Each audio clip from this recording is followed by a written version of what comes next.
उसको पूरा किया जाए ना। हाँ, 218 लिखवा दिया गया था ना। 121 अभी लिखवाया गया था कि नहीं? बैठिए भाई जल्दी। हाँ, एक दो पॉइंट तब निर्णय लिखवाया जाए।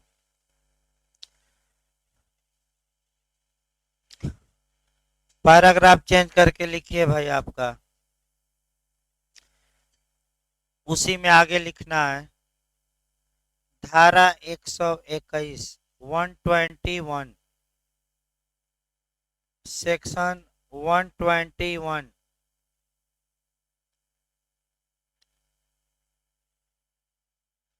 हेडिंग डालिए, प्रथम अनुसूची में के नियमों का प्रभाव। 121 धारा है ये, 121।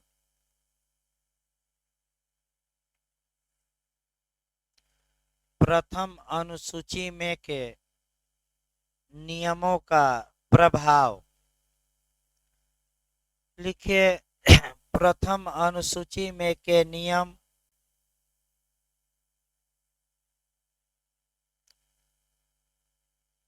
लिखिए इसमें आगे, प्रथम अनुसूची में के नियम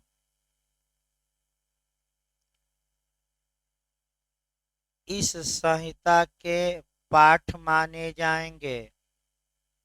माने इसी संहिता के साथ पढ़ना है। इस संहिता के पाठ माने जाएंगे जब तक कि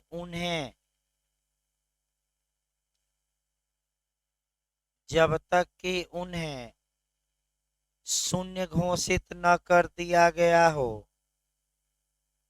बातिल लिखा है बेयर एक्ट में। जब तक कि उन्हें शून्य घोषित न कर दिया गया हो या परिवर्तित न कर दिया गया हो या परिवर्तित न कर दिया गया हो।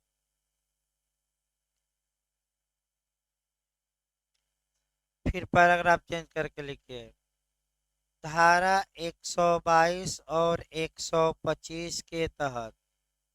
पैराग्राफ चेंज करके लिखिएगा, धारा 122 और 125 के तहत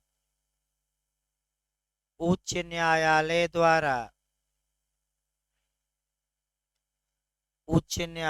द्वारा नियमों का निर्माण किया जाता है। उच्च न्यायालय द्वारा नियमों का निर्माण किया जाता है। ये नियम भी सीपीसी के भाग माने जाएंगे। ये नियम भी सीपीसी के भाग माने जाएंगे। लेकिन इसी लाइन में लिखिएगा, लेकिन उच्च न्यायालय कोई ऐसा नियम नहीं बना सकता। लेकिन उच्च न्यायालय कोई ऐसा नियम नहीं बना सकता जो धाराओं में दिए गए प्रावधानों के विपरीत हो। जो धाराओं में दिए गए प्रावधानों के विपरीत हो। माने ये उच्च न्यायालय पर रोक लगाई गई है कि धारा का वायलेशन करके आप नियम का निर्माण नहीं कर सकते। अगला लिखिए, निर्णय पढ़ाया गया था भाई। देखिए निर्णय में आपका एक बात और छूट गई थी। लाख पढ़ाया जाता है लेकिन 1 पॉइंट 2 पॉइंट छूटने के चांस रहते हैं, इसीलिए आपका बाद में ही बताया जाता है। जो ये आदेश 20 नियम 2 था आपका, उसमें आपका है कि अगर पूर्ववर्ती न्यायाधीश ने निर्णय लिख दिया है लेकिन अभी सुनाया नहीं है, तो उसकी जगह जो नया न्यायाधीश आएगा वह उस निर्णय को सुनाने के लिए बाउंड है, बाध्य है। देखिए 1976 में संशोधन किया गया है। पहले ये था कि वह नया जो जज आया है निर्णय सुना सकेगा, उसका विवेकाधिकार था, या तो नया निर्णय लिखे या पुराने जज द्वारा लिखे गए निर्णय को क्या करे, सुना दे। लेकिन 1976 में संशोधन करके आपका में की जगह शैल शब्द रख दिया गया, यानी कि निर्णय सुनाएगा। अब यहाँ भी क्वेश्चन बन सकता है कि बात है कि विवेकाधिकार है, तो विवेकाधिकार नहीं है। जहाँ जहाँ शैल शब्द आए इसका मतलब कि वह क्या है बात। एक उदाहरण और बताया जाए आपको, एक दो इस पर कोरिलेट करके, तब आगे निर्णय लिखवाया जाए। आपका इसको जोड़ सकते हैं सीआरपीसी की धारा 416 से, अच्छा उदाहरण है। सीआरपीसी की धारा 416 ये बताती है कि अगर कोई स्त्री है उसे मृत्यु दंड दिया गया है तो उच्च न्यायालय उसके मृत्यु दंडादेश को आजीवन कारावास में कन्वर्ट करेगा। पहले ये था कर सकेगा, लेकिन वर्तमान समय में संशोधन करके उच्च न्यायालय को क्या बना दिया गया है, बाध्यकारी। फिर एक उदाहरण देखिए, यानी कि तीन चार एंगल से इसको देखना जहाँ जहाँ से क्वेश्चन बनते हैं। फिर झारखंड ने बनाया एफआईआर से कि जब एफआईआर लिखी जाती है तो जो सेकंड प्रति रहती है वह सूचनादाता को, यानी कि जिसने एफआईआर लिखवाया है, तत्काल और निःशुल्क प्रदान की जा सकेगी कि की जाएगी। तो सकेगी में विवेकाधिकार है और की जाएगी में क्या है बात। तो क्या लिखा है, की जा सकेगी कि की जाएगी, की जाएगी। इसी प्रकार आपका जो ये आपका मुआवजा का कानून है, यानी कि महामारी अधिनियम इत्यादि, उसमें आपका केंद्र सरकार कोरोना से मरने वालों को मुआवजा देने से बार बार इनकार कर रही थी और राहुल गांधी जी बार बार इसको लेकर अटैक कर रहे थे कि जो मरे हैं उनको मुआवजा दिया जाए। इसके लिए लोकहितवाद दायर किया गया सुप्रीम कोर्ट में, और लोकहितवाद दायर करने वाले ने जो बेयर एक्ट में शैल शब्द था उसका यूज किया और कहा कि जब शैल लिखा इसका मतलब कि सरकार बाध्य है कि महामारी में लोगों को मुआवजा दे।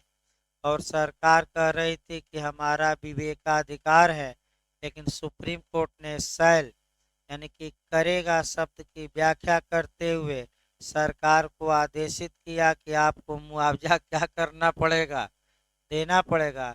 अब कितना दीजिए ये आपके ऊपर है, 1 रुपया दीजिए कि 2 रुपया। तो 50-50 हजार मुआवजे की क्या की गई घोषणा, लेकिन नहीं मिला, नहीं किसी को। घोषणा की गई है 50 हजार, देख सकते हैं मीडिया में भी, सोशल मीडिया में भी, लेकिन अभी मिला नहीं है। रिकॉर्ड ही नहीं है कि कौन लोग कोरोना से मरे और कौन लोग ऐसे मर गए। तमाम लोगों को ऐसे ही फेंक दिया गया लाश बिना रिकॉर्ड के। तो यानी कि करेगा शब्द बहुत महत्वपूर्ण है। आपका जहाँ करेगा रहेगा यानी कि बाध्यकारी, और जहाँ सकेगा रहेगा वहाँ न्यायालय का क्या है, विवेक, चाहे करे या न करे। तो दो तीन क्वेश्चन जो बताए गए कंपटीशन में लगातार ये पूछे जा रहे हैं। अगला लिखिए भाई, हेडिंग डालिए। अब अगला आपका नियम हो गया, तो निर्णय या जजमेंट, हेडिंग डाल लीजिए आगे। तो निर्णय या जजमेंट, या आसान भाषा में फैसला भी कहा जाता है। पैराग्राफ चेंज करके लिखिए, निर्णय की परिभाषा सीपीसी की धारा 29 में दी गई है। निर्णय की परिभाषा सीपीसी की धारा 9 में दी गई है। पहला क्वेश्चन तो यही बनता है बार बार। जिसके अनुसार, लिखिए, जिसके अनुसार निर्णय से न्यायाधीश द्वारा, निर्णय से न्यायाधीश द्वारा डिक्री या आदेश के, डिक्री या आदेश के आधारों का कथन अभिप्रेत है। डिक्री या आदेश के आधारों का कथन अभिप्रेत है। बताया गया था परसों आपका कि जब न्यायालय कोई डिक्री या आदेश पारित करता है तो उसके पीछे कुछ रीजन बताता है, तर्क देता है, कारण देता है, बयान देता है, आधार बताता है। और वहीं जो आधार है वहीं क्या कहलाते हैं? जजमेंट। तो आपका क्वेश्चन प्री में भी कई बार यूपीजे में आया है, गलत ना हो। डिक्री, निर्णय डिक्री का आधार बताता है, आदेश का आधार बताता है, दोनों का बताता है, इनमें से कोई नहीं। तो किसका लिखवाया गया? दोनों का कि एक का? चलिए आगे लिखिए भाई। धारा 33, पैराग्राफ चेंज करके लिखिए। धारा 33 हेडिंग डालिए निर्णय। धारा 33 निर्णय और डिक्री, हेडिंग डालिए पहले। निर्णय और डिक्री, लिखिए इसमें एक लाइन। निर्णय और डिक्री के बारे में सारवान प्रावधान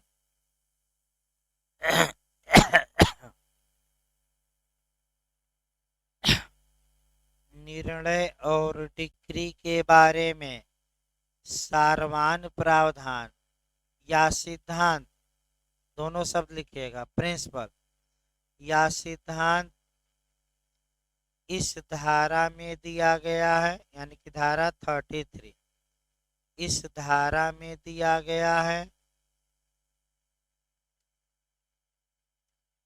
जिसके अनुसार, जिसके अनुसार न्यायालय मामले की सुनवाई पूरी करने के पश्चात, न्यायालय मामले की सुनवाई करने के पश्चात निर्णय सुनाएगा,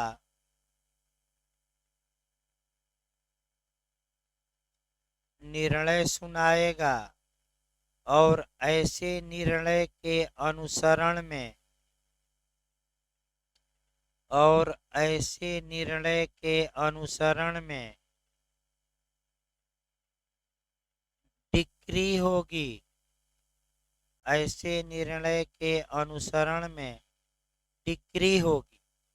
अब एमपी का मॉडल ये है कि डिक्री निर्णय के अनुसरण में हो सकती, निर्णय के अनुसरण में होती हैं, निर्णय के विपरीत होती हैं, दोनों इनमें से कोई नहीं। ये क्वेश्चन आ चुका है एमपी में, तो सदैव याद रखिए डिक्री सदैव निर्णय को फॉलो करते हुए बनेगी, यानी कि जो निर्णय में निष्कर्ष निकाले गए हैं उन्हीं निष्कर्षों के आधार पर क्या तैयार की जाएगी? आज्ञप्ति या डिक्री या जयपद, ये बताया जाएगा आपका। यानी इसके बाद डिक्री ही पढ़ना है हमें। अगला लिखिए, पैराग्राफ चेंज करके लिखिए। निर्णय देने की प्रक्रिया का वर्णन, पैराग्राफ चेंज करके लिखिएगा। निर्णय देने की प्रक्रिया का वर्णन सीपीसी के प्रथम अनुसूची, सीपीसी के प्रथम अनुसूची के आदेश 20 में 20 के आदेश 20 में नियम 1 से लेकर 5A तक में दिया गया है। नियम यानी कि रूल, नियम 1 से लेकर 5A तक में दिया गया है, 5A कैपिटल ए तक, जो निम्नलिखित है, जो निम्नलिखित है। पैराग्राफ चेंज करके लिखिए, आदेश 20 नियम 1। पैराग्राफ चेंज करके लिखिए भाई, आदेश 20 नियम 1। हेडिंग डालिए, निर्णय कब सुनाया जाएगा। निर्णय कब सुनाया जाएगा। पैराग्राफ चेंज करके लिखिए, निर्णय सुनवाई होने के बाद सुनाया जाएगा। पैराग्राफ चेंज करके लिखिए, इसमें निर्णय सुनवाई होने के बाद सुनाया जाएगा तथा खुले न्यायालय में सुनाया जाएगा।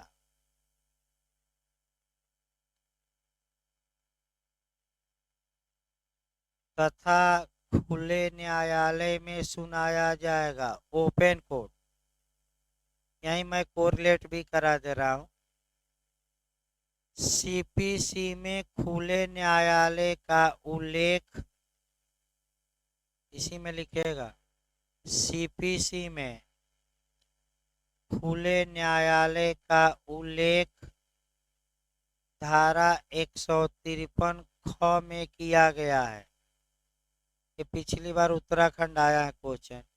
इंग्लिश में लिखना चाहते हैं तो 153 बी कैपिटल बी लिखिएगा।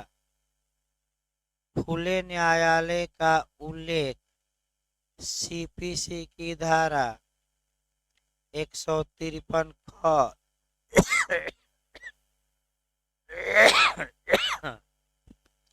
इंग्लिश में लिखना चाहते तो 153 बी में किया गया है, जबकि सीआरपीसी में कोरिलेट करिए यहाँ, जबकि सीआरपीसी की धारा 327, ये एपीओ में आ चुका है कई बार, अंडरलाइन कर लीजिएगा, जबकि सीआरपीसी की धारा 327 में तथा उच्चतम न्यायालय भी खुला न्यायालय होगा तथा उच्चतम न्यायालय भी खुला न्यायालय होगा। इसका उल्लेख अनुच्छेद 145 के खंड 4 में किया गया है, बताया भी गया था इसको। अनुच्छेद 145 के खंड 4 में किया गया है, 4 में। फिर पैराग्राफ चेंज करके अब लिखिए, सामान्य नियम यह है कि, ये एमपी में क्वेश्चन आ चुका है जो मैं लिखवा रहा हूं इस समय। सामान्य नियम यह है कि निर्णय सुनवाई पूरी होने के बाद तुरंत सुनाया जाए, तुरंत। सामान्य नियम यह है कि निर्णय सुनवाई होने के पश्चात तुरंत सुनाया जाए। पहला नियम ये देखिएगा। इसके बाद 30 दिन के अंदर, शॉर्टकट में थोड़ा लिखवा रहे हैं, इसके बाद मैंने तुरंत नहीं सुनाया जाता तब 30 दिन के अंदर, लेकिन हर हाल में 60 दिन के अंदर, लेकिन हर हाल में कितने दिन के अंदर, 60 दिन के अंदर। लेकिन वाणिज्यिक न्यायालय अधिकतम 90 दिन के अंदर निर्णय सुना सकता है। कॉमर्शियल कोर्ट, लेकिन वाणिज्यिक न्यायालय अधिकतम 90 दिन के अंदर निर्णय सुना सकता है। ये सब जो गिनती होगी समय का, सुनवाई पूरी होने के डेट से होगी, याद रखिएगा। आइए पैराग्राफ चेंज करिए। अब लिखिए आदेश 20 नियम 2। यहाँ से भी क्वेश्चन बनने का चांस है। लिखिए आदेश 20 नियम 2। हेडिंग डालिए पहले। न्यायाधीश के पूर्ववर्ती द्वारा, न्यायाधीश के पूर्ववर्ती द्वारा लिखे गए निर्णय को, न्यायाधीश के पूर्ववर्ती द्वारा लिखे गए निर्णय को सुनाने की शक्ति,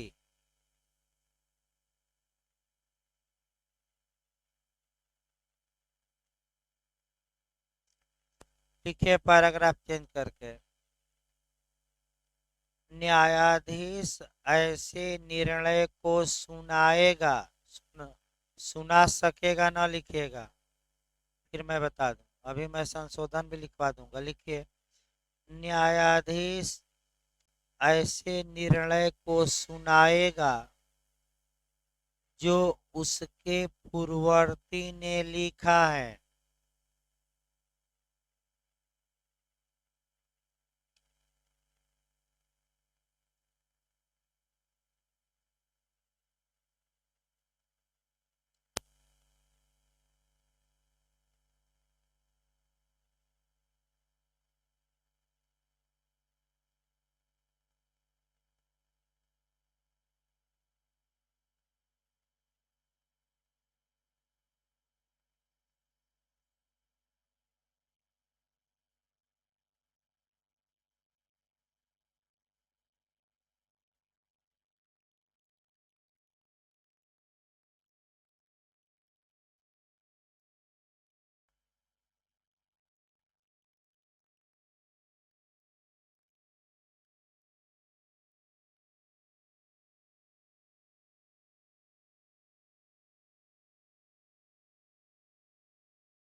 लिखिए इसको, न्यायाधीश ऐसे निर्णय को सुनाएगा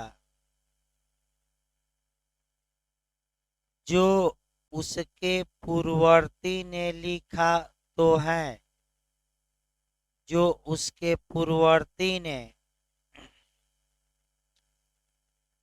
जो उसके पूर्ववर्ती ने लिखा तो है किंतु सुनाया नहीं है, लिखा तो है किंतु सुनाया नहीं है।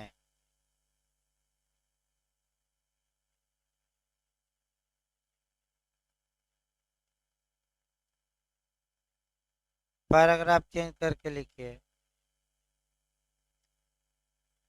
इस नियम में 1976 में संशोधन किया गया। इस नियम में 1976 में संशोधन किया गया तथा न्यायाधीश को, तथा न्यायाधीश को ऐसा निर्णय सुनाने के लिए बाध्य किया गया, तथा न्यायाधीश को ऐसा निर्णय सुनाने के लिए बाध्य किया गया।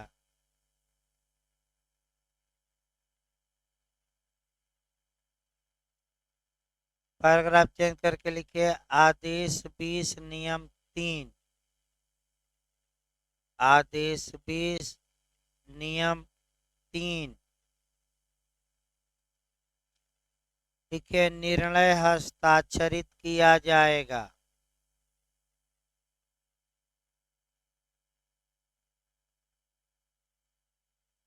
निर्णय हस्ताक्षरित किया जाएगा। लिखिए पैराग्राफ चेंज करके। निर्णय सुनाए जाने के पश्चात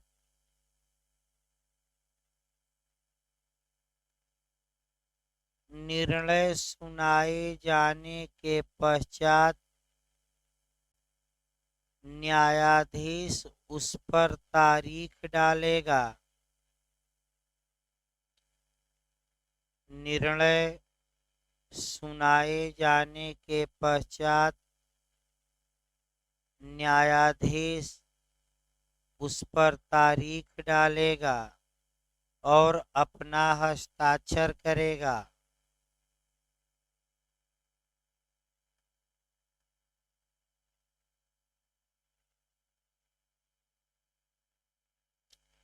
तत्पश्चात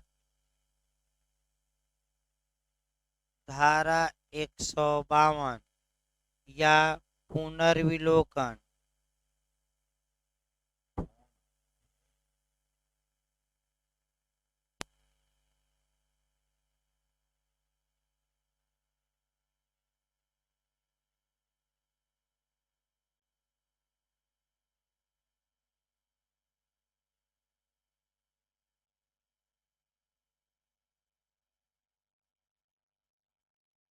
लिखिए तत्पश्चात धारा 152 या पुनर्विलोकन के सिवाय रिव्यू कल बताया गया या पुनर्विलोकन के सिवाय उस निर्णय में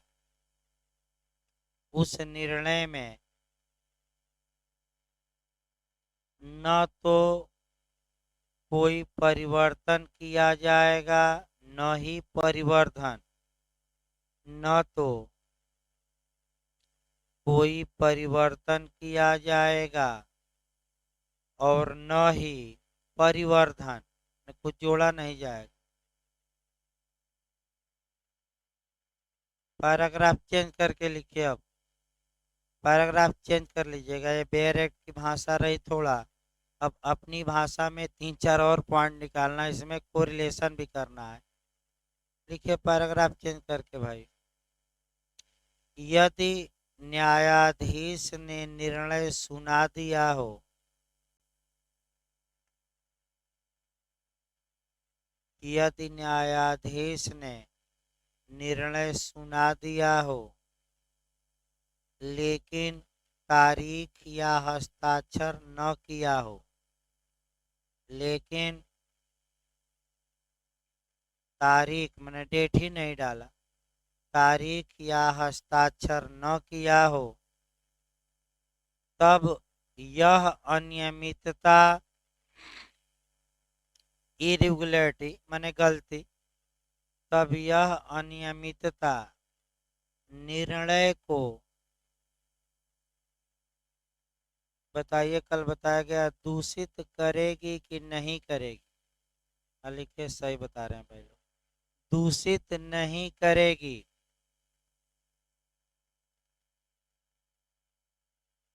तथा यह गलती, अब कहाँ क्षम्य होगी वो भी लिखवाना है, तथा यह गलती सेक्शन 99 के तहत, धारा 99 के तहत, एक बार रुक के देख लेते हैं भाई सही, नहीं देख लेना सही रहता ना, नहीं तो पता लगा कि, क्योंकि आज गलती ज़्यादा हो जा रहे हैं सुबह शाम दोनों टाइम।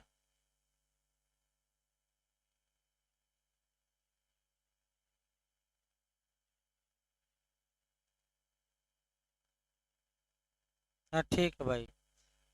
99 तथा, बोलिए वाक्य तो थोड़ा एक बार। 99 के तहत क्षम्य होगी, क्षम्य लिख लीजिए, क्षम्य होगी। दूसरा पॉइंट इसमें का लिखिए, निर्णय दिए जाने के बाद, पैराग्राफ चेंज करके लिखिएगा, निर्णय दिए जाने के पश्चात धारा 152 के तहत धारा 152 के तहत निर्णय में हुई लिपिकीय या गणितीय त्रुटि को निर्णय में हुई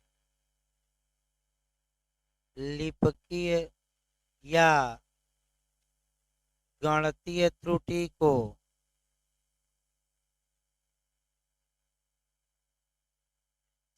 सुधारा जा सकता है।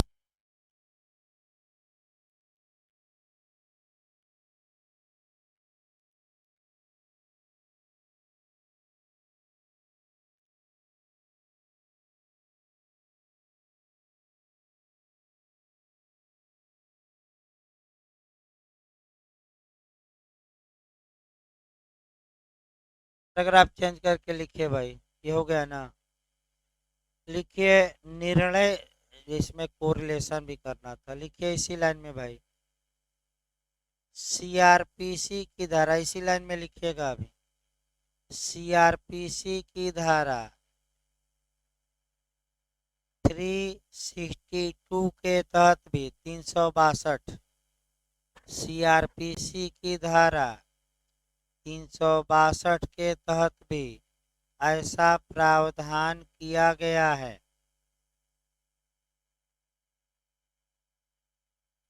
इसका मतलब ये हुआ कि आपराधिक मामलों में जो फैसला आएगा उसमें अगर क्लर्कियल या मैथमेटिकल मिस्टेक हो जाता है तो उसको भी क्या किया जा सकता है, सुधारा। कौन सी धारा, सीआरपीसी।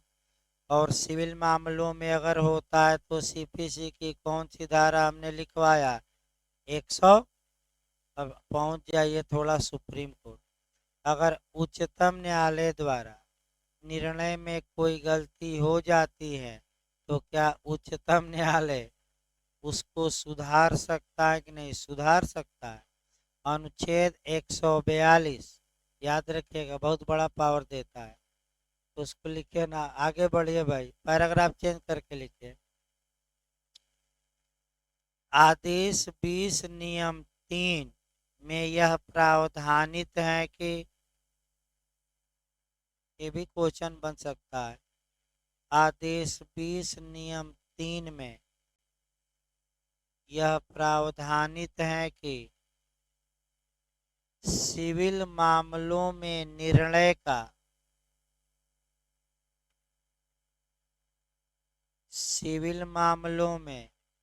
निर्णय का पुनर्विलोकन हो सकता है, रिव्यू या नजरसानी। पुनर्विलोकन हो सकता है, क्वेश्चन जो बनेगा वह ये बन सकता है कि पुनर्विलोकन कहाँ से उत्पन्न होता है सीपीसी में। कहाँ कहा गया है कि रिव्यू, निर्णय के बाद भी निर्णय का रिव्यू हो सकता है, तो आपका स्पष्ट रूप से कहाँ लिखा गया है, आदेश 20 के किस में, और रिव्यू इसी लाइन में लिखिए।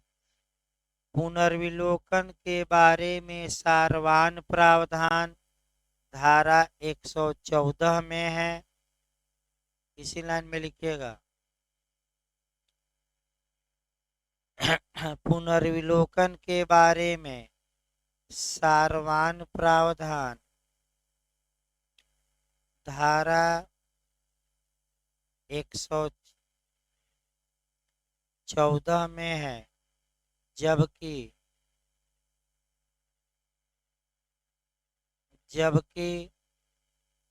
इसके लिए प्रक्रिया आदेश 47 में दी गई है। जबकि इसके लिए प्रक्रिया आदेश 47 में दी गई है।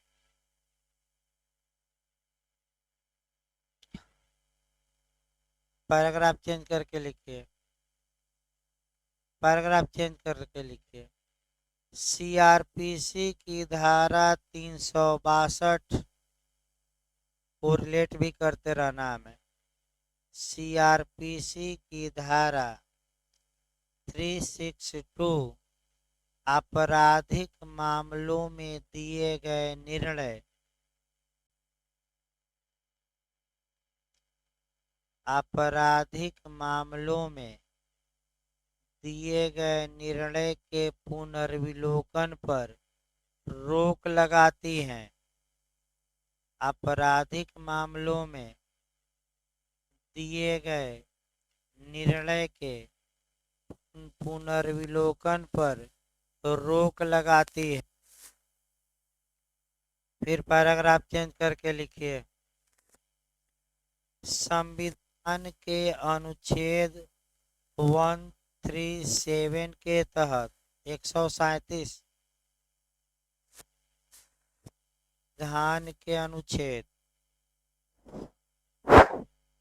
संविधान के अनुच्छेद 137 के तहत उच्चतम न्यायालय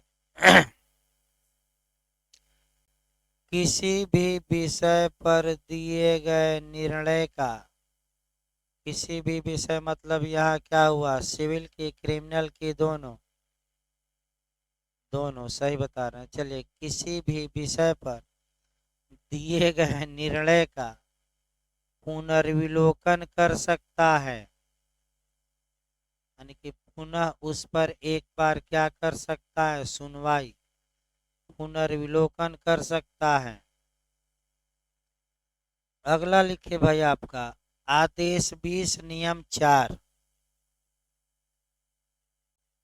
आगे लिखिए आदेश 20 नियम 4। ये भी काफी महत्वपूर्ण है, यानी कि इधर के जो नियम है, एक भी नियम ऐसे नहीं है जिसे छोड़ा जा सके, चारों में से।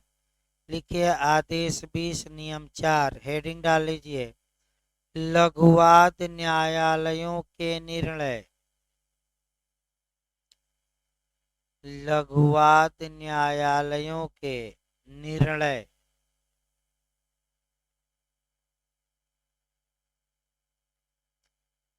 पैराग्राफ चेंज करके लिखिए।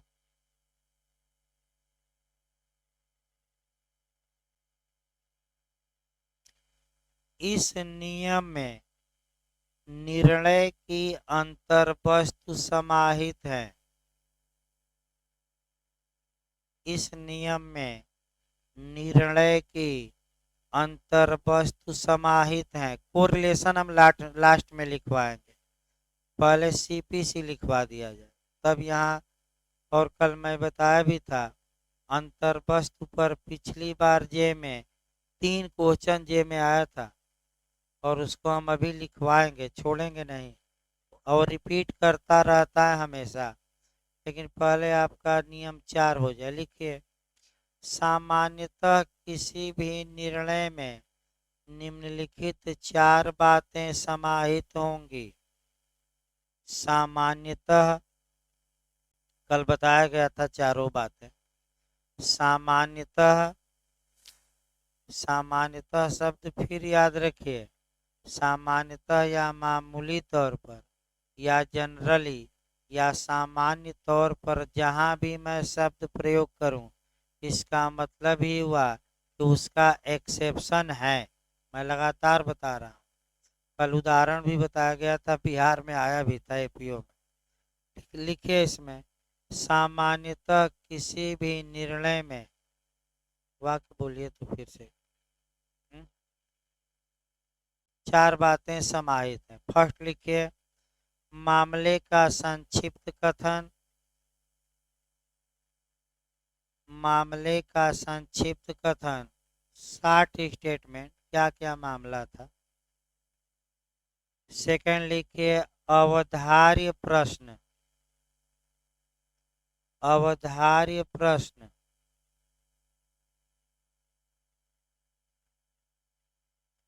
इसको दूसरी भाषा में कोष्ठ में लिख लीजिएगा विवादक तथ्य या विवादक मुद्दे। भाई अवधार्य प्रश्न मतलब क्या, फैक्ट इन इशू या विवादक तथ्य या विवादित मुद्दे, फैक्ट इन इशू। तीसरा लिखिए,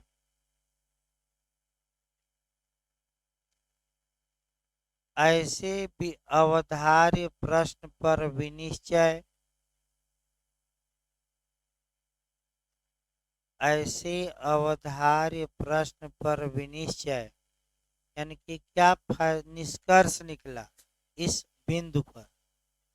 और अंतिम है विनिश्चय का कारण, यानी कि रीजन डिसीजन, जो भी आप फैसला दिए हैं उसका क्या बताइए कारण, विनिश्चय का कारण।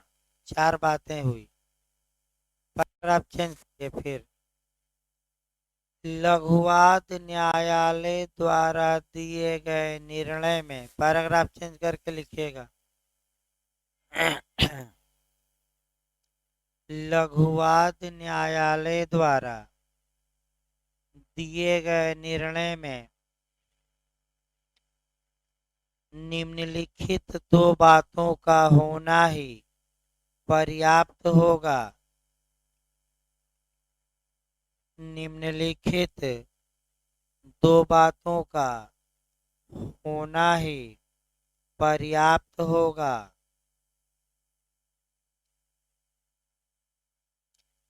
लिखिए, अवधार्य प्रश्न और सेकंड, उस प्रश्न पर विनिश्चय। अवधार्य प्रश्न और सेकंड क्या है, उस प्रश्न पर विनिश्चय। क्या निष्कर्ष न्यायालय ने उन विवादों पर निकाला है।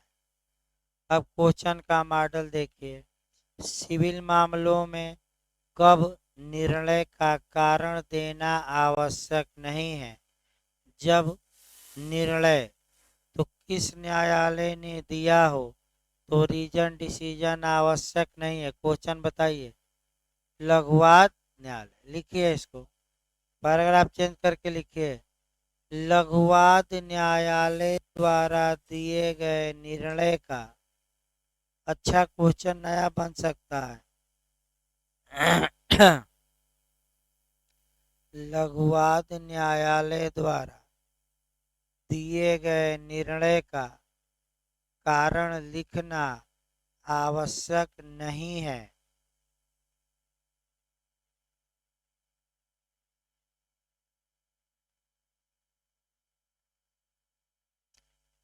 पैराग्राफ चेंज करिए, पहले सीआरपीसी को रिलेट करिए, क्वेश्चन बहुत अच्छा बनता है। लिखिए, सीआरपीसी के तहत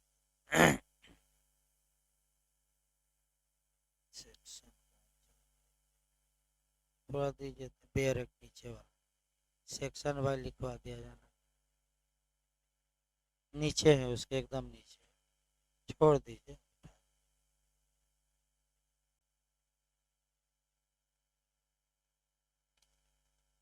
ये क्वेश्चन आपका एक दो बार रिपीट किया है पीओ में, जो मैं सीआरपीसी में कोरिलेट करके लिखवा रहा हूँ।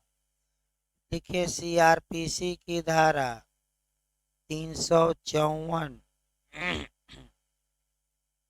क्लास कौन सा है, रुकिए क्लास देख लें तब आपका लिखवा।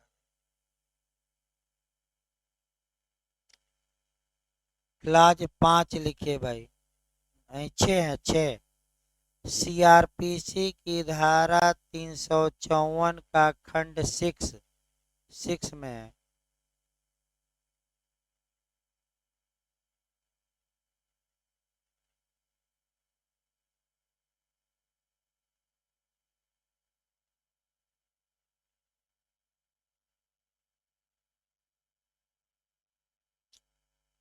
एक सेकंड,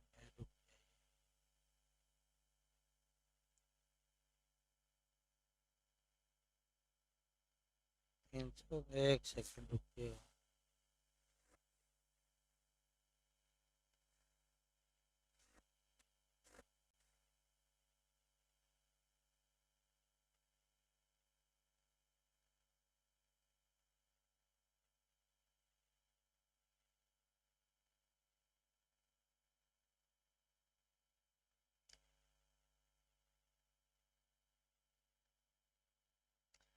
4 है भाई आपका। लिखिए 354 का खंड 4, 6 ना लिखे, वो गलत।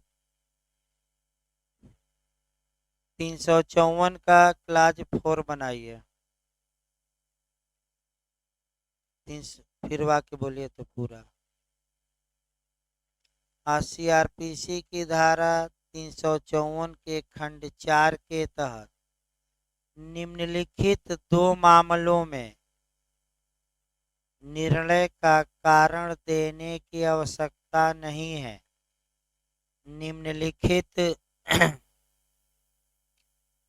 दो मामलों में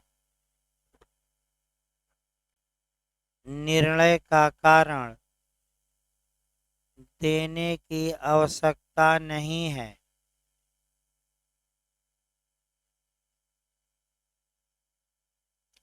फर्स्ट लिखिए, जब दंडादेश न्यायालय के उठने तक के लिए दिया गया हो। फर्स्ट में लिखिएगा, जब दंडादेश न्यायालय के उठने तक के लिए दिया गया हो।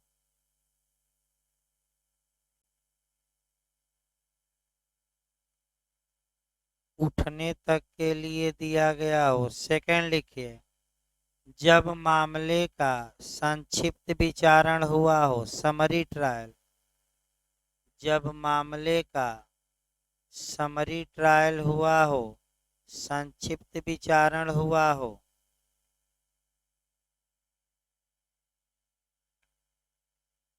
पैराग्राफ चेंज कर लीजिए तो।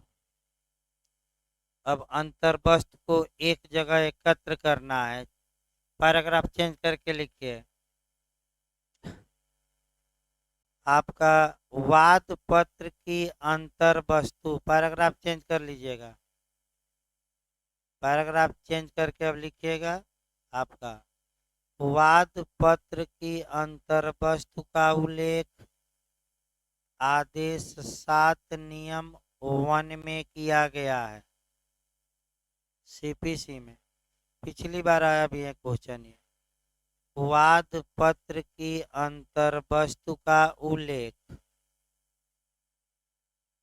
आदेश 7 नियम 1 में किया गया है। Order 7 rule 1।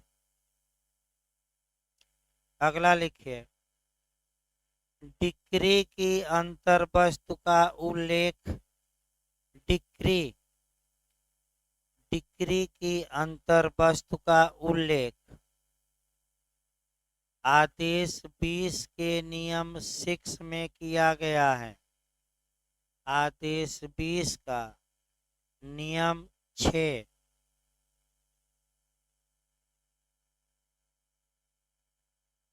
आदेश 20 का नियम 6 और निर्णय की अंतर्वस्तु में अभी लिखवाया था आदेश 20 के नियम 4 में। अभी लिखवाया हूँ ऊपर में। 3 ये याद करना है। लिखिए, सीआरपीसी के तहत। अब सीआरपीसी आइए, सीपीसी का पैराग्राफ चेंज कर लीजिएगा। सीआरपीसी के तहत बंध पत्र की अंतर्वस्तु धारा 120 में बंध पत्र की अंतर्वस्तु धारा 120 में कामा देकर इसी में लिखिएगा, आरोप की अंतर्वस्तु धारा 211 में आरोप की अंतर्वस्तु माने आरोप में क्या लिखा जाएगा। आरोप की अंतर्वस्तु सेक्शन 211 में तथा निर्णय की अंतर्वस्तु, पिछली बार क्वेश्चन बना था ये भी, तथा निर्णय की अंतर्वस्तु धारा 354 में दी गई है। 354 354। इस प्रकार आपका कोरिलेशन भी आपका समाप्त हुआ। तो ये आपका एक मुमका बांध ही जाए आपका। देखिए भाई, आपका यही 3 थोड़ा समय लेता है पढ़ाने में, धारा 2 में भाई। देखिए फिर एक बार आप निर्णय, इसके बाद आपका डिक्री या आदेश। फिर एक बार कंसेप्ट बनाइए। तो अभी हमने फैसला या निर्णय के बारे में बताया। निर्णय व्यापक होता है, सभी बातें लिखी जाती हैं। मामला क्या था पूरा डिटेल में तो नहीं, लेकिन संक्षिप्त में ही सही फैसले में लिखा जाए। किन किन बिंदुओं पर वादी और प्रतिवादी में डिस्प्यूट था, वो भी निर्णय में क्या किया जाएगा, लिखा जाए। एकाएक डिस्प्यूट पर, एकाएक विवाद पर न्यायालय ने क्या निष्कर्ष निकाला, क्या विनिश्चय किया, वो भी निर्णय में क्या किया जाएगा, लिखा जाएगा। और आपने ऐसा निष्कर्ष इस विवाद पर क्यों निकाला, उसका क्या लिखिए कारण। ये निर्णय है, यानी कि निर्णय बड़ा होता है। निर्णय से जो वास्तविक निष्कर्ष निकलता है, यानी कि निर्णय से निकले निष्कर्ष को या तो हम डिक्री कहेंगे, अर्थात हिंदी में आज्ञप्ति कहेंगे, या आर्डर, यानी कि न्यायालय द्वारा दिया गया आदेश कहेंगे। अर्थात एक उदाहरण समझिए, जैसे आम है तो आम में गुठली और गुद्दा दोनों है। तो जो निर्णय को आम समझिए, तो जो ये गुठली है, आपका निकाल देने पर जो केवल गुद्दा बचता है, जो खाया जाता है, मठली नहीं खाई जाती, तो वही गुद्दा क्या है, या तो डिक्री या क्या है, आदेश। एकदम, यानी कि किस पक्षकार को वास्तव में क्या प्रदान किया गया, ये बातें आपका निर्णय के बाद निष्कर्ष निकाला जाता है शॉर्टकट में। और वे बातें कहाँ लिखी जाती हैं, या तो डिक्री में या किस में, आदेश। अर्थात यदि डिक्री फल है तो उसको उपभोग करने का अधिकार आपका, यानी कि जो गुद्दा होता है वह कौन कहलाता है, डिक्री। अतः डिक्री छोटी बनेगी कि बड़ी बनेगी, बताइए आप लोग। तो निर्णय से डिक्री छोटी होती है कि बड़ी होती है। अब बताइए, प्रवर्तन किसका कराया जाएगा, किसको लागू कराया जाता है कोर्ट द्वारा, निर्णय का कि डिक्री का, डिक्री का भाई, निर्णय का नहीं, डिक्री। अब डिक्री किसे कहा जाएगा, डिक्री कब पारित होगी, तो धारा 33 भी हमने बताया, फिर कवर करिए। जो निर्णय में निष्कर्ष निकाला गया है, क्या जो डिक्री बनेगी तो क्या उन निष्कर्षों के विपरीत बनेगी कि अनुसरण करते हुए बनेगी, अभी लिखवाया भी गया।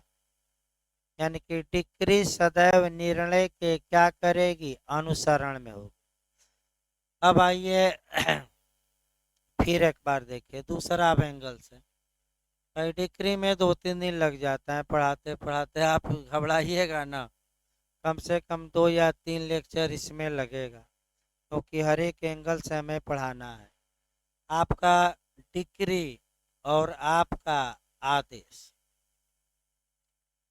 देखिए आपका निर्णय से निकला जो वास्तविक फल है या निष्कर्ष है, या निर्णय से निकला जो वास्तविक बातें हैं, वह कब डिक्री कहलाएगी, तो जब वे बातें, अगर कोई निर्णय, अगर कोई निर्णय धारा 2 की उपधारा 2 में दी गई शर्तों की पूर्ति कर देता है।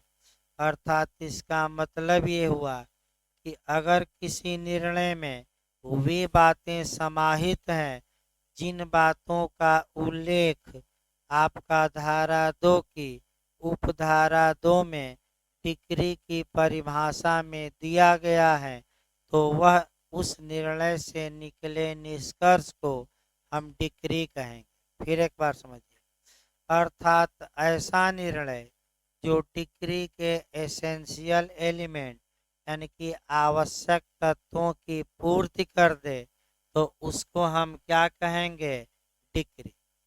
और ऐसा निर्णय जो धारा 2 की उपधारा 2 में जो मैं आवश्यक तत्व बताऊंगा उसकी पूर्ति न करे तो डिक्री न होकर वह सदैव क्या होगा, आदेश। यानी कि न्यायालय द्वारा ऐसा निर्णय जो डिक्री नहीं है वही क्या कहलाएगा, आदेश। फिर एक बार समझिए, थोड़ा कठिन है ये, यानी कि सबसे टेक्निकल जो बातें हैं, आपका डिक्री, आदेश, निर्णय और तीनों में डिफरेंस जानना है। भले 2-3 दिन लग जाए, लेकिन अगर ये शुरुआती दौर में नहीं आया तो आगे हमेशा डिक्री क्या होती हैं ये आपका जब तक CPC पढ़ते रहेंगे परेशान ही रहेंगे।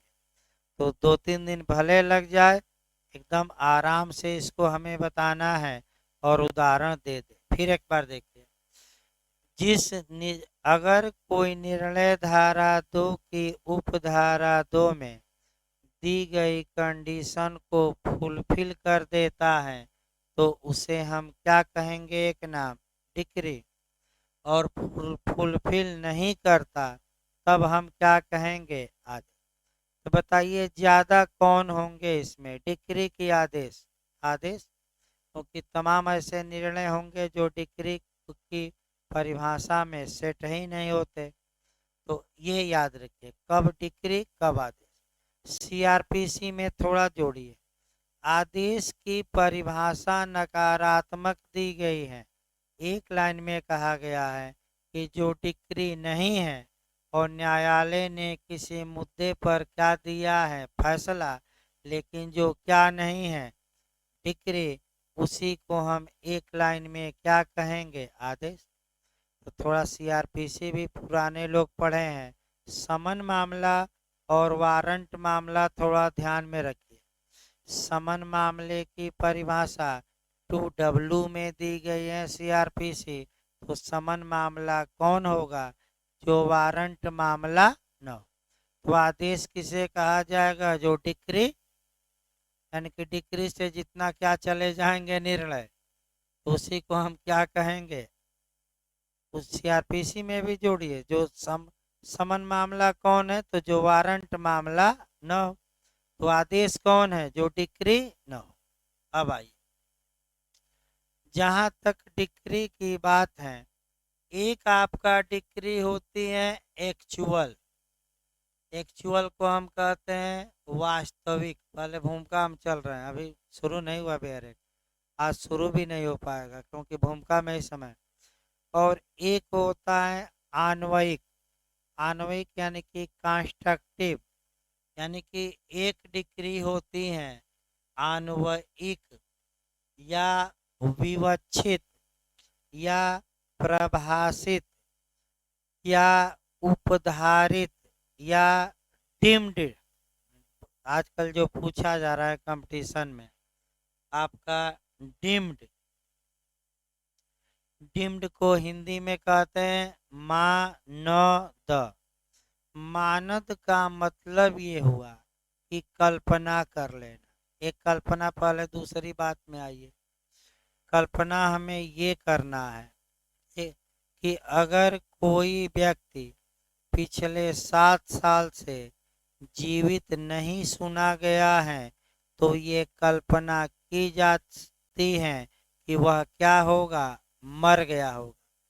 तो क्या भले वह वास्तव में न मरा हो, एक प्रियम्पशन किया गया, अनुमान लगाया गया, उपधारणा की गई, कल्पना की गई, और इसी को हम एक लाइन में कहते हैं डिम्ड। फिर डिम्ड शब्द पकड़िए, बार बार कंपटीशन में आ रहा है, जाकर देखिए। डिम्ड का मतलब ये हुआ कि वास्तव में वो सत्य हो या न हो, लेकिन उसे सत्य के रूप में क्या किया जाएगा, स्वीकार। तो भाई आखिर डिम्ड का मतलब क्या है, तो डिम्ड का मतलब ये हुआ, अब डिक्री आपका एक तो एक्चुअल हो सकती है और दूसरा क्या हो सकती है, डिम्ड। तो डिम्ड डिक्री क्या होती है बताया जाएगा डिटेल में, कुछ उदाहरण भी दिया जाएगा। यहाँ पहले एक कॉन्सेप्ट बनाइए। अगर कोई निर्णय दिया गया और उस निर्णय द्वारा धारा 2 की उपधारा 2 में जो डिक्री के आवश्यक तत्व हम बताएंगे, अगर वह निर्णय उन आवश्यक तत्वों की पूर्ति कर देता है तो उसे एक्चुअल डिक्री या वास्तविक डिक्री कहा जाए। फिर एक बार समझिए, अगर कोई निर्णय धारा 2 की उपधारा 2 में डिक्री या आज्ञप्ति हिंदी में कहा जाता है, आज्ञप्ति की शर्तों की पूर्ति कर दे, यानी कि आवश्यक तत्व पूरे क्या हो, मिल जाए, तो उस निर्णय को से निकले निष्कर्ष को हम कैसी डिक्री कहेंगे, एक्चुअल, वास्तविक।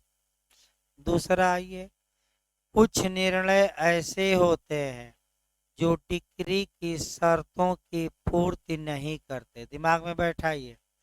अब अभी आपका कॉन्सेप्ट बनाया गया कि अगर डिक्री की शर्त की पूर्ति नहीं करता तो डिक्री से बाहर चला जाएगा, तो कहा क्या जाएगा, आदेश।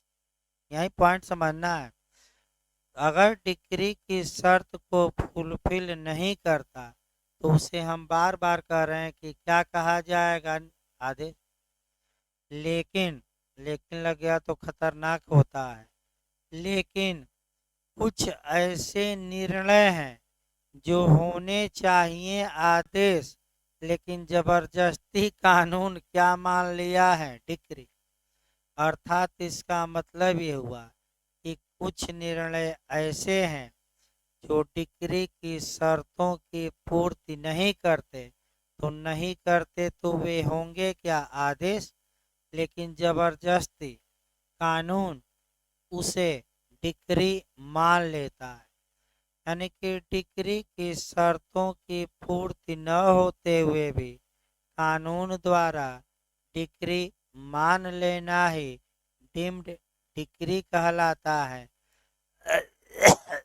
अर्थात लास्ट लाइन ये रहा कि ऐसा आदेश माने न्यायालय द्वारा दिया गया एक डीम्ड डिक्री क्या है, तो न्यायालय द्वारा दिया गया आदेश है जिसे कानून डिक्री के रूप में क्या करता है, मानता है। डिक्री है, भले उपधारित डिक्री, वे न कहेगा कि डिक्री नहीं है, डिक्री है, लेकिन इसका हमने नाम क्या दिया, डिम।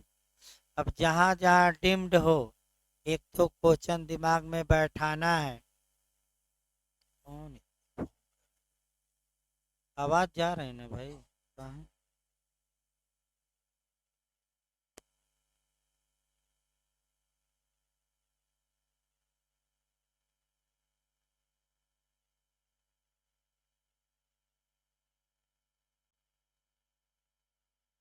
देखिए तो एक बार। हेलो। अब आवाज ही निकल रही है तो क्लियर कहाँ से आए उतना भाई। अब आवाज थोड़ा फट रही है, अब एक दो दिन लगेगा, अब कल बंद करना पड़ेगा तब सही होगा, क्योंकि वो 3 दिन का कोर्स होता है। इसका गला जब इन्फेक्शन होता है तो आदमी कल से ही दवा खा रहे हैं, जाकर अभी रविवार तक सही होगा, क्योंकि आपका गले में इन्फेक्शन होता है तो दवा एक आती है स्पेशल, 3 गोली ही रहती है उसमें।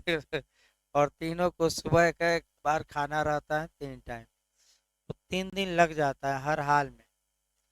तो आपका देखिए, इसको बता दिया जाए तब ब्रेक दिया जाए, बैटरी चेंज कर दे रहे हैं भाई दूसरी। अब आवाज़ तो भाई फट रहे हैं, किया क्या जाए। आते ही देखिए भाई, छोड़ा नहीं जाएगा, ऐसे नुकसान हो रहा है, बहुत आपका नुकसान हो चुका है भाई, हमारा पर भी जिम्मेदारी है, शिकायत आ रही है कि सर पढ़ा नहीं रहे हैं, केवल छुट्टी छुट्टी छुट्टी। तब गला खराब हो या कुछ हो, पढ़ाया जाएगा धीरे धीरे सही। स्लो मोशन में ही आपका ट्रेन चलेगी, लेकिन चलेगी, मंजिल तक पहुंचा तो देगी। वही कहानी कछुआ और किसकी, आपका खरगोश वाली। तो आगे देखिए भाई, फिर एक बार डिम्ड तो बता दिया जाए, खत्म हो, ताकि कल आपका डिग्री के प्रकार प्रारंभिक अंतिम कल भी अभी आपका मैंने अगले टर्न पर बताना पड़ेगा। लेकिन डिम्ड देखिए, जहां डिम्ड आए एक या दो क्वेश्चन आपको मिलेगा। मैं बता दूं, बिहार जे यूपी जे में आपका 3 क्वेश्चन आया था। पहला क्वेश्चन ये आया था, फिर मैं बता दूं कि किसने भारतीय संविधान की प्रकृति को क्वासी फेडरल कहा है, डीम्ड फेडरल कहा है, अर्ध परिसंघीय कहा है, या परिसंघ का अर्ध रूप कहा है? किसने कहा है? केसी वे। ये भी डीम्ड फेडरल हो गया, याद रखिए, लिखवा दूंगा मैं। दूसरा क्वेश्चन बनता है, एविडेंस में 2 धाराएं, पिछली बार 2 क्वेश्चन आया था जे में, आपका धारा 119, अगर कोई व्यक्ति बोलने में असमर्थ है, अपना साक्ष्य इशारों द्वारा देता है या लिख कर देता है, तो उस लिखित को क्या माना जाएगा? दस्तावेजी साक्ष्य की मौखिक साक्ष्य? मौखिक। तो वास्तव में लिख कर दिया है तो माना क्या जाना चाहिए? दस्तावेजी। लेकिन कानून जबरदस्ती क्या मानता है? मौखिक। तो इसे भी हम क्या कहेंगे? Deemed oral evidence. डीम्ड हम बता रहे हैं। आइए एविडेंस की धारा 63 का खंड 5, ये पूछा जा सकता, आज तक पूछा नहीं गया है। अगर किसी दस्तावेज में कुछ बातें लिखी गई हैं तो दस्तावेज को पेश किया जाए। लेकिन अगर किसी व्यक्ति ने दस्तावेज को देखा था और मौखिक रूप से कुछ बता रहा है तो कहा जाना चाहिए मौखिक साक्ष्य। लेकिन कानून जबरदस्ती उसे क्या मान लेता है? डॉक्यूमेंट्री या दस्तावेज। तो इसको भी हम क्या कहेंगे? Deemed documentary evidence. अब थोड़ा आ जाइए लास्ट में कॉन्ट्रैक्ट में। आप लोग बताइए, लगातार हम बता भी रहे थे कि करार कब संविदा बनेगा? जब संविदा अधिनियम की किस धारा की शर्तों की पूर्ति कर दे? 10। तो जो करार धारा 10 की शर्तों की पूर्ति करके संविदा बनते हैं उन्हें एक्चुअल कॉन्ट्रैक्ट कहते हैं, वास्तविक संविदा। लेकिन कुछ संव्यवहार ऐसे हैं जो धारा 10 की शर्तों की पूर्ति नहीं करते, लेकिन फिर भी कानून जबरदस्ती उन्हें संविदा मान लेता है। तो उसी को हम कहते हैं कोसाई कॉन्ट्रैक्ट या डीम्ड कॉन्ट्रैक्ट। और ये कहाँ से कहाँ तक है कॉन्ट्रैक्ट में? 68 से कहाँ तक? 72। यानी कि ये जो कोरिलेशन हमने किया है बस इसलिए किया है कि एक्चुअल और डीम्ड यानी कि वास्तविक और मानक या विवक्षित जो भी हो, ये आपका पहले कंसेप्ट क्लियर हो कि वास्तविक अगर पूछा जाए क्या होता है और डीम्ड, और जाकर देखिए निश्चित तौर पे आपका पीसीएजे में 119 से इतिहास से क्वेश्चन बना है, 1 या 2 क्वेश्चन आता है।